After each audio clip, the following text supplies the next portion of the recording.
The laugh cracked through the ballroom like glass shattering. One woman in a red dress leaned forward, arm outstretched, finger stabbing the air as if humiliation itself was entertainment.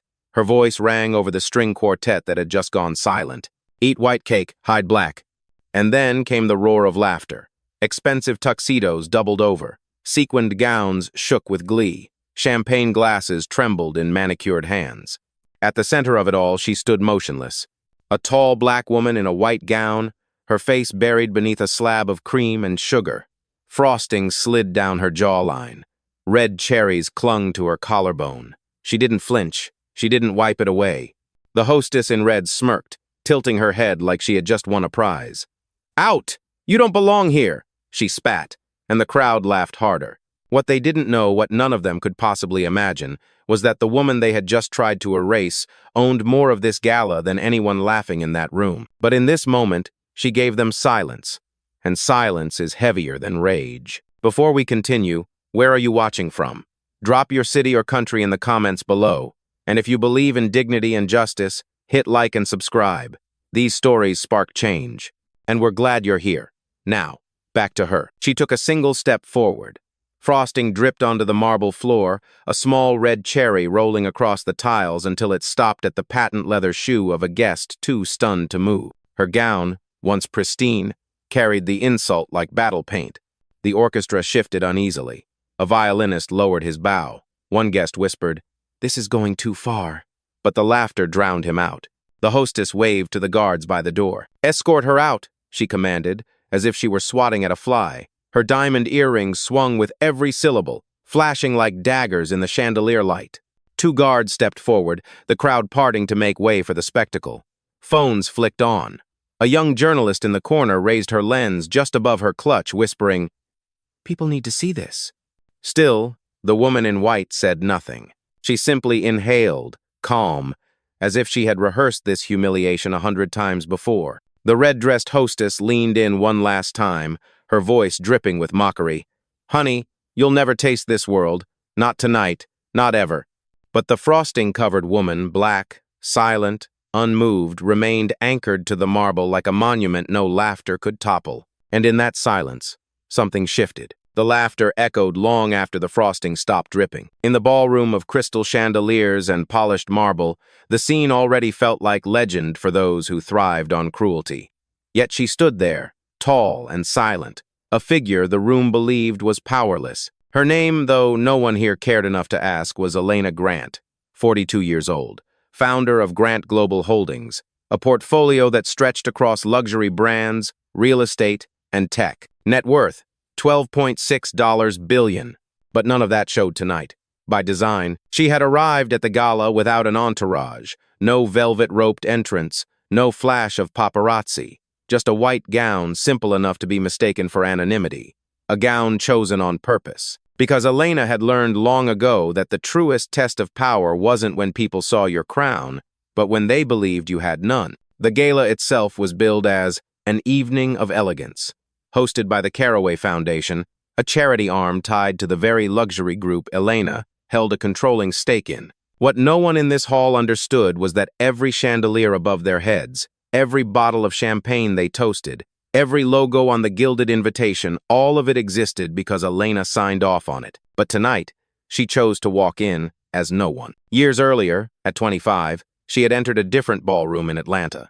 Back then, she wore a navy suit she'd saved for 3 months to buy. The maitre d' looked her up and down and whispered to security, "Not our kind."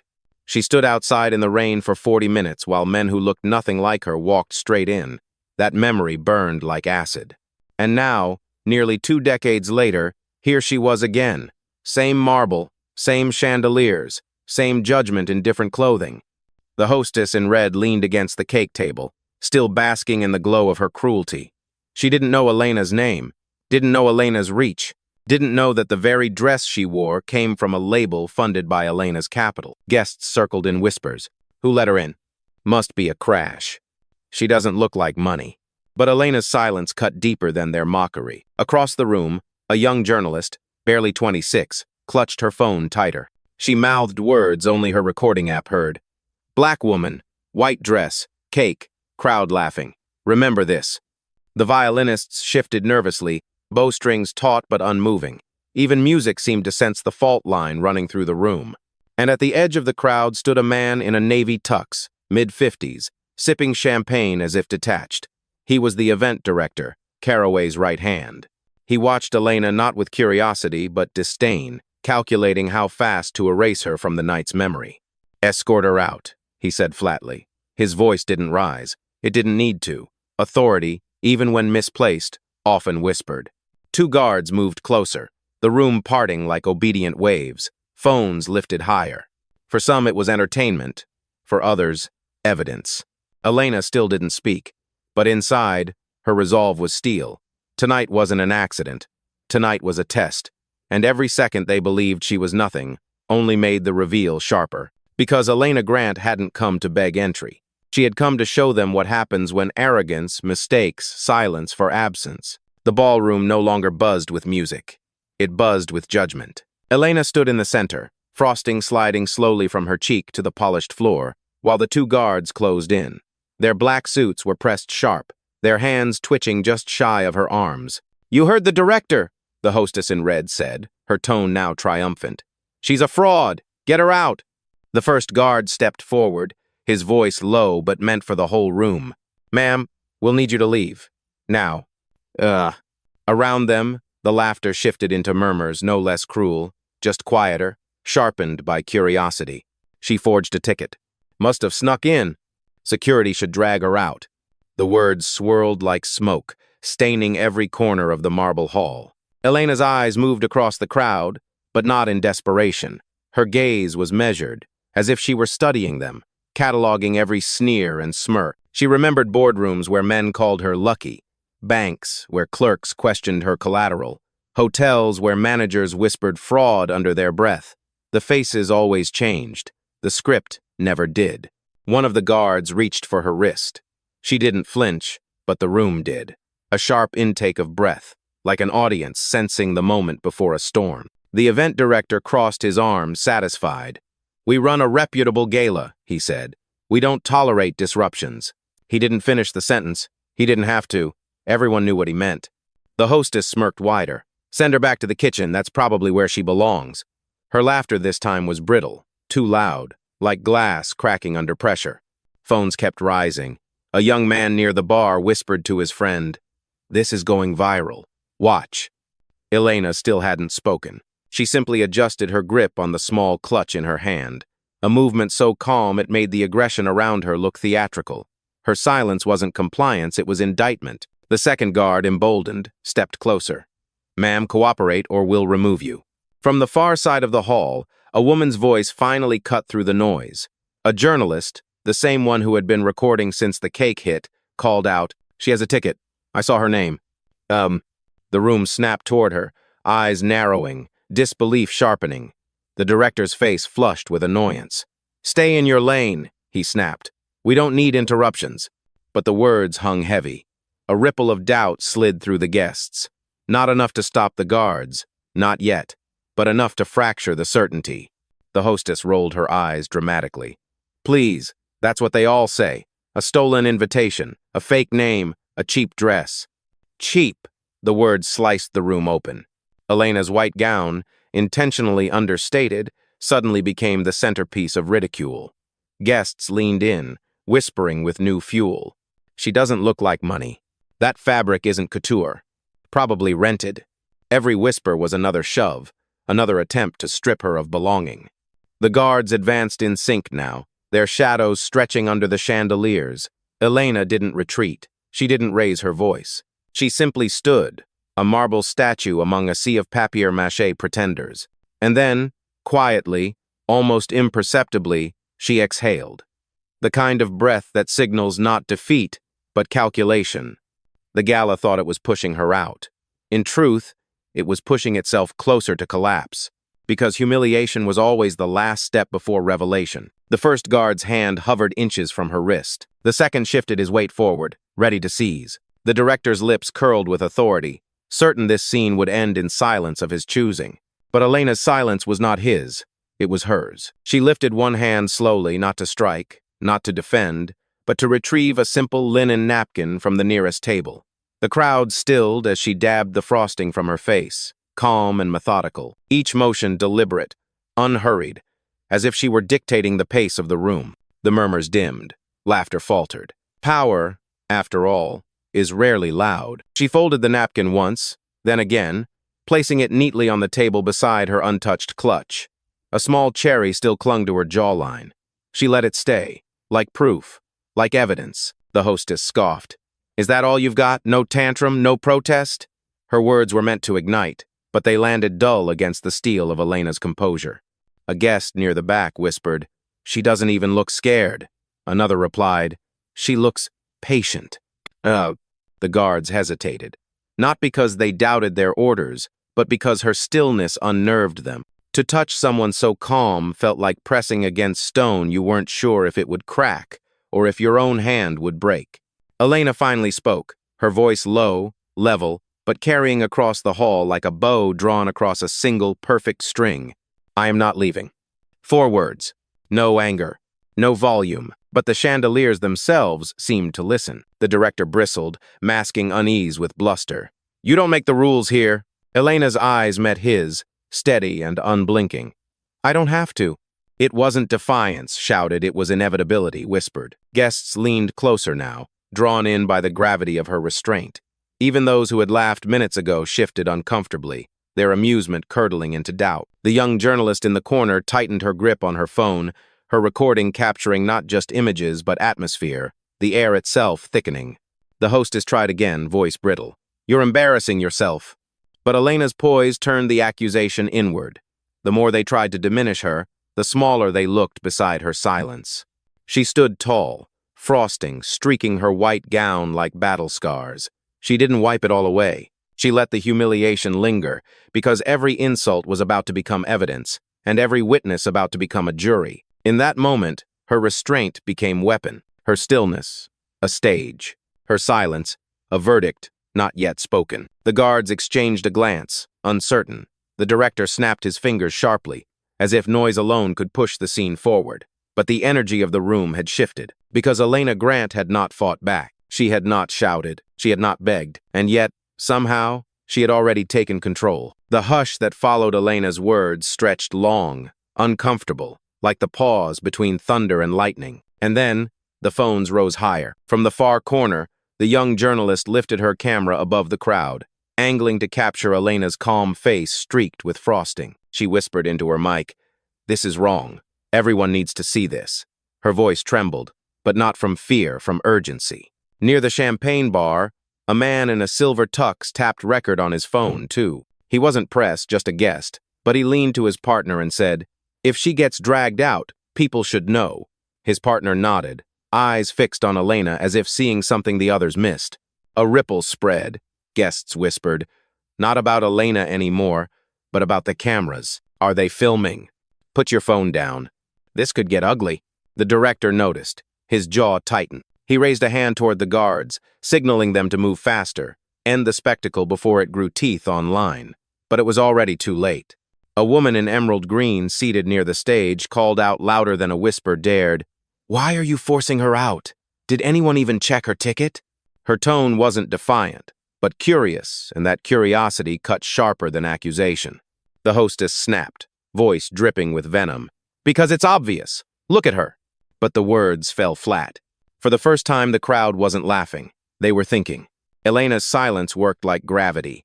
It pulled the attention away from insults and toward questions. Every second she refused to perform outrage, the more the room wondered if outrage belonged elsewhere. The journalist's red light blinked steadily, marking time. Every blink another witness, every second another record. A waiter, no older than 22, hovered by the wall holding a tray of half-empty glasses. He shifted nervously, eyes darting between Elena and the hostess. Finally, he whispered, "She gave her name at check-in. I heard it."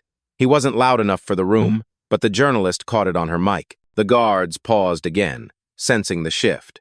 What had started as an easy removal was turning into a performance, one they might be remembered for. The director barked, "This is private property. You will leave now." His tone grew sharp, brittle. It no longer carried confidence, it carried fear of losing it. Elena didn't move. She let the director's words hang in the air, unchallenged, until their authority collapsed under their own weight. Guests adjusted in their seats. Some crossed their arms, defensive. Others leaned forward, drawn by the spectacle of power colliding with poise. And then came a voice from the back, clear and unshaken. "She's not the problem. You are." Heads turned. It was the man in the silver tux, the one recording. His phone still raised, his partner gripping his arm as if to steady him. The director froze, caught between asserting control and acknowledging the challenge. The hostess hissed, "Ignore him. He's nobody." But the room no longer agreed. One camera became two. Two became 10. The ballroom sparkled not just from chandeliers now, but from dozens of screens glowing like a constellation. And in the middle of it all stood Elena, silent, steady, unbending. She didn't need to demand witnesses. They had chosen themselves. The glow of phones painted the ballroom in fragments of blue light. Guests shifted uncomfortably, their whispers now tangled with the faint buzz of live streams. The spectacle was no longer confined to marble and chandeliers, it was seeping into the world outside. The event director felt it. His jaw clenched as he stepped forward, voice tightening like a rope. "Enough. This woman does not belong here. She is not a guest, she is not a donor, and she is certainly not part of this circle." His words snapped across the room like a whip. The hostess smirked, emboldened by the director's authority. She moved closer to Elena, lips curled in disdain. "You thought you could slip into our gala in that bargain dress? Do you know how much this evening costs? More than you'll see in a lifetime." A gasp rose from the side tables. It wasn't shock at Elena, but at the cruelty of the insult. A few guests shifted back, unwilling to be caught on camera, laughing now that the tone had changed. Elena didn't respond. She stood as if rooted in stone. The director pressed harder, desperate to regain control. "Security, you've been far too patient. Remove her. She is trespassing. This is a violation of our protocol." The guards reached again, firmer this time. Their hands brushed against the fabric of her gown, but she remained unflinching, her stillness forcing their aggression to feel exaggerated, desperate. And then the director made the fatal mistake. His voice rose, sharp enough to pierce every corner of the hall. "You are a fraud. You are nothing. Get her out before she steals from us." The accusation sliced through the ballroom. Fraud. Steals. Words chosen not for truth but for spectacle, heavy enough to brand her before a crowd of witnesses. Guests gasped. Some nodded in nervous agreement, others muttered in discomfort. The phones zoomed closer, capturing the insult in high definition. The hostess leaned in, voice dripping with venom. "They should have checked your invitation at the door. Maybe then we wouldn't be wasting time with a con artist." Her laughter rang hollow now, too sharp, too defensive. Across the room, the journalist in the corner spoke just loud enough for her recording to capture. "He just called her a fraud without proof." A man at a nearby table shook his head. "This doesn't feel right. They're trying too hard." But the director didn't care. He mistook volume for authority, mistook cruelty for strength. "This event is for true patrons," he barked, "not imposters parading around in borrowed gowns." The guards tightened their stance. One reached for Elena's clutch. Another gestured toward the exit as if rehearsed. Still, Elena didn't speak. The silence stretched again thicker, heavier than any protest could have been. It forced the audience to sit with the ugliness of what had just been said. Fraud. Nothing. Con artist. The words echoed louder than music ever could. And in that silence, a crack formed in the room. Not in Elena. In them. The director's words still hung in the air. Fraud. Nothing. Con artist when the guards finally closed in. Their hands clamped down on Elena's arms with a force that wasn't security, but punishment. The sharp pull jolted her body forward, frosting smearing across the satin of her gown as she staggered one step. The hostess in red clapped once, loud and mocking. "There we go, finally." Laughter returned, jagged and cruel. Some guests covered their mouths, others didn't bother. One man raised his glass like a toast. "To keeping standards." A ripple of chuckles followed, ugly and hollow. The journalist's phone trembled in her grip, but she didn't stop filming. Her voice, shaky but clear, whispered into the mic. "They're dragging her out. No proof. No reason. Just humiliation." Elena did not resist. She let their grip tighten, let the spectacle grow. Her stillness turned the guards' aggression into theater, every shove amplified by her refusal to flinch. The marble floor echoed with the heavy thud of polished shoes dragging her toward the exit. The director followed behind, barking over the murmurs. This is what happens when you try to cheat your way into a world that isn't yours. His words, sharp as knives, cut not just at her but at anyone who had ever felt the sting of exclusion.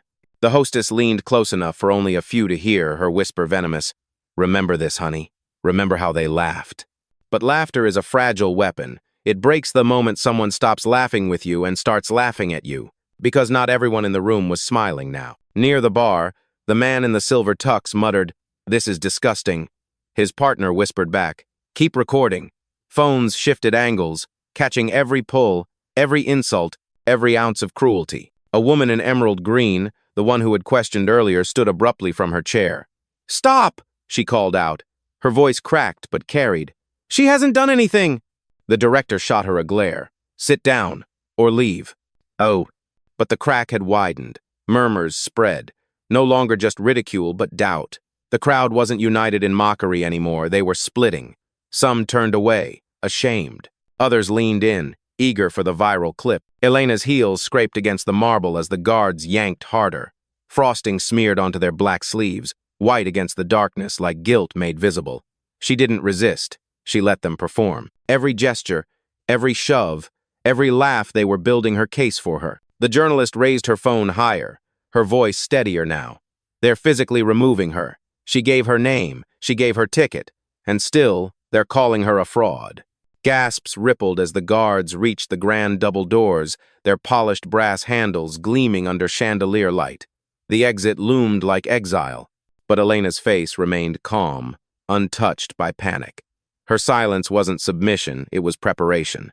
And though the director believed he was erasing her, every shove wrote her story deeper into the room, etched into every recording device now glowing like stars in the dark. They thought they were dragging her out. In truth, they were dragging themselves closer to their own downfall. The guards reached the threshold, hands still locked on Elena's arms, when her voice finally returned, not raised, not desperate, but steady, calm, unshaken. Pause. One word, spoken so softly it shouldn't have carried. Yet somehow, it did. The guards hesitated. The crowd leaned closer. Even the director faltered, caught off guard by the audacity of composure. Elena tilted her head slightly, strands of dark hair falling across frosting still clinging to her cheek. She shifted her wrist just enough to slip free a phone from her clutch. Sleek, black, quiet power in her palm. She pressed one button. The line connected instantly. A voice answered on the other end, firm, efficient, prepared. "Miss Grant, protocol?" The ballroom wasn't meant to hear it, but the acoustics betrayed them. Words echoed under the chandeliers. Protocol. The director stiffened. "Cut that call, now!" he barked at the guards. But it was too late. Elena's eyes didn't leave his. Her tone carried the weight of inevitability. "Activate Protocol 7. Pull our positions. Begin the audit." Gasps flared across the room. Guests looked at one another, confused. Protocol. Positions? What's she talking about? The journalist's phone captured every syllable. Her whisper became commentary. She's giving orders. The director laughed, brittle and forced. "You think a phone call saves you? You think anyone believes?" But his words faltered when Elena raised her free hand, palm steady in the air. "Log this moment," she said into the phone. "Every second, every witness, every insult. Timestamp it." The assistant on the line replied crisply, "Confirmed. Recording in progress. Executing withdrawals now." A murmur spread like fire. Withdrawals. Recording. The words clashed against the director's narrative, dismantling it brick by brick. The hostess tried to sneer, but her voice cracked under pressure. What positions?" "She's bluffing." But Elena didn't look at her. She stepped forward slow, deliberate, forcing the guards to release their grip or risk becoming props in a story too big to contain. "You've mistaken me for powerless," she said, voice carrying in its restraint. "That is your last mistake." Phones flashed. Cameras zoomed. The journalist whispered into her mic. "This isn't just humiliation anymore. This is something else." The director sputtered, grasping for control. "Don't listen to her. She's nobody. She's—" But even he couldn't finish it. Not with the certainty in her tone. Not with the weight of authority woven into every syllable. Elena lifted the phone once more, voice steady as stone. Proceed with confirmation. Initiate divestment of Caraway Holdings, effective immediately. And then she lowered the device, her gaze locking on the director, on the hostess, on every guest who had laughed. The silence that followed wasn't emptiness, it was collapse, because for the first time, they realized she wasn't asking to stay. She was deciding if they would. The ballroom held its breath. Even the chandeliers seemed to dim, as if the electricity itself leaned closer to hear. Elena lowered the phone to her side, her hands free now, no longer restrained by the guards who had instinctively stepped back. She stood tall, frosting still streaking her gown, and finally chose to speak not to defend herself, but to reveal. "You've spent the last 20 minutes calling me an imposter," she said evenly, her gaze sweeping the room. "You laughed, you dragged, you tried to erase." Her voice wasn't loud, but it carried. Phones captured every word, amplifying her calm through dozens of digital witnesses. She turned to the director, who stiffened under her stare. "You told them I don't belong here." A pause. "But this gala belongs to me." Gasps cracked across the hall. "I am Elena Grant, majority shareholder of Caraway Holdings." The words hit like thunder rolling through marble walls. Guests jerked upright. Glasses trembled in hands, suddenly unsure whether to sip or drop. The journalist nearly lost her grip on her phone, whispering, "Oh my God, she owns it." The hostess in red froze, the smirk draining from her face. Her painted confidence shattered like porcelain dropped on stone. "That's," she stammered, "that's not possible." But Elena didn't flinch. She spoke with the certainty of someone whose power wasn't borrowed, but built. "I signed the contracts that keep these lights on. I funded the designers you wear tonight. Every dollar raised in this room, every chandelier above your heads, every glass of champagne you hold exists because I allowed it."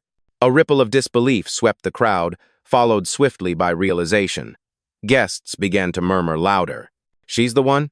Elena Grant, she's on the board. I've seen her name in Forbes." The director's face drained of color. He tried to recover, fumbling for dignity. "If you were truly who you say," but Elena cut him off, her voice sharper now, slicing clean through his doubt. "Check your system." One of the guards, still uneasy, pulled a tablet from his pocket. He typed hastily, eyes darting between the screen and Elena. Seconds later, his face fell. He turned to the director, voice cracking. She's right, executive override, her name's at the top."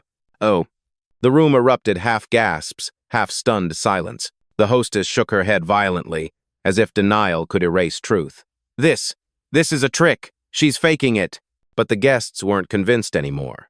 Too many eyes, too many phones, too much truth confirmed in real time. Elena stepped forward, her presence filling the ballroom like a tide. "You laughed when you thought I was small. You mocked when you believed I had no power. But here's the reality.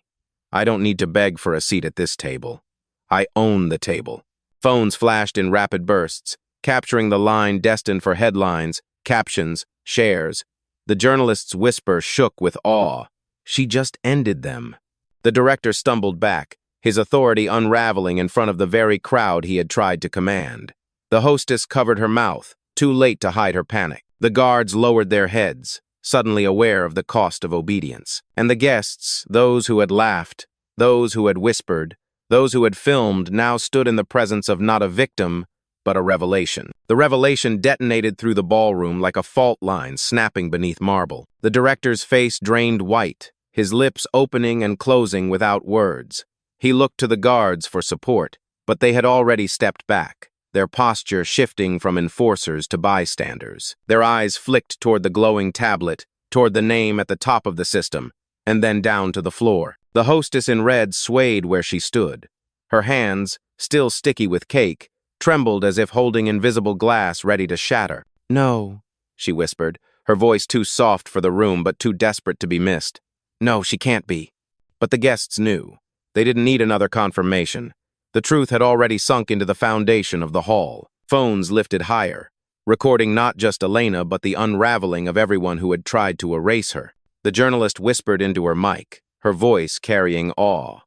"They just realized the woman they humiliated owns the brand, and they don't know what to do." The murmurs of the crowd fractured into open reactions. "I can't believe I laughed," a woman muttered, lowering her champagne. "This is going viral in minutes," said another, tapping furiously on his screen. A man near the front shook his head, voice dripping with disbelief. "They dragged their boss. They dragged their owner." The director tried to salvage control, his voice sharp but breaking. "Listen, this is a misunderstanding.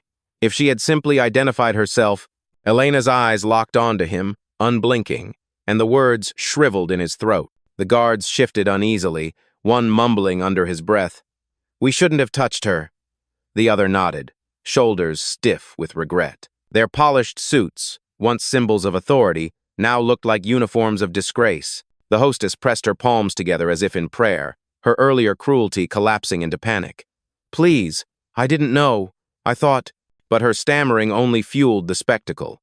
Guests turned phones toward her, capturing the collapse of confidence, the unraveling of arrogance. From the back, someone clapped slow, deliberate. Heads turned to see a guest in emerald green, the one who had defended Elena earlier. She rose to her feet, voice clear. "I told you.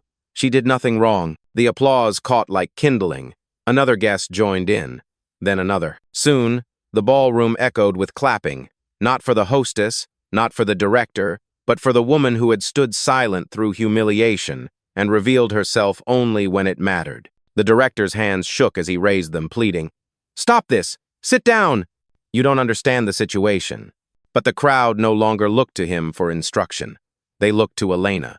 She hadn't raised her voice. She hadn't demanded. But her presence commanded more than their orders ever had. The hostess backed away, her heels skidding on the marble. "I didn't mean—" She tried again, but the excuses dissolved under the weight of cameras now aimed at her like spotlights. The guards took another step back, almost retreating, as if the air around Elena had become untouchable, and the guests, once an audience to cruelty, had transformed into witnesses of justice in motion. The balance had shifted entirely. No one doubted who truly held the room now. The applause rolled through the ballroom like thunder reclaiming the sky. It was no longer a gala, it was a tribunal, and every eye waited for Elena's verdict. She lifted her phone again, her voice steady. "Carla," she said. The line clicked live, the assistant's reply crisp and immediate. "Yes, Miss Grant. Standing by." The director flinched at the name. He knew it. Carla Bennett, Grant Global's chief operations officer. If she was on the line, this was no bluff. Elena's gaze swept the hall, lingering on the director, the hostess, the guards. "Terminate Gregory Ward. Effective immediately. Revoke his access. Log tonight's incident for legal audit." "Do." The director's badge buzzed red against his chest. He fumbled with it in disbelief, pressing it against the scanner near the stage doors. Denied. The system had already erased him. The crowd gasped. A woman near the back whispered, "She just fired him. Right here." Elena didn't pause. "Terminate Vanessa Clark, hostess." The woman in red staggered backward, her painted confidence stripped bare. Her event tablet beeped once, then locked, her credentials wiped clean. She clutched it desperately as if shaking the device could undo her fate. "No, please," she stammered, eyes darting to the guests still filming. I thought—" But the system had already decided. Elena's order was law. The guards looked at one another, pale and sweating. Elena's gaze cut to them next. "Terminate Daniel Price. Terminate Jacob Flynn. Security." Their radios crackled once, then went dead. The earpieces blinked red before shutting off. Their hands, which had gripped Elena only minutes earlier, now hung useless at their sides. They stepped back, the humiliation settling heavier than any weight they'd ever carried. The journalist whispered into her phone, awestruck. "She's dismantling them, one by one, in front of everyone." Elena raised her chin.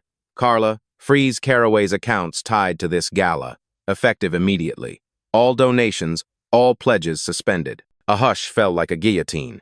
Guests stared at their phones as notifications buzzed, transactions canceled, contributions reversed, payments pending no more. The foundation's funding collapsed in real time before their eyes. The director's knees buckled. He grasped the edge of a table for balance, his voice breaking. You can't do this. This is a charity event." Elena's eyes narrowed, cold and precise.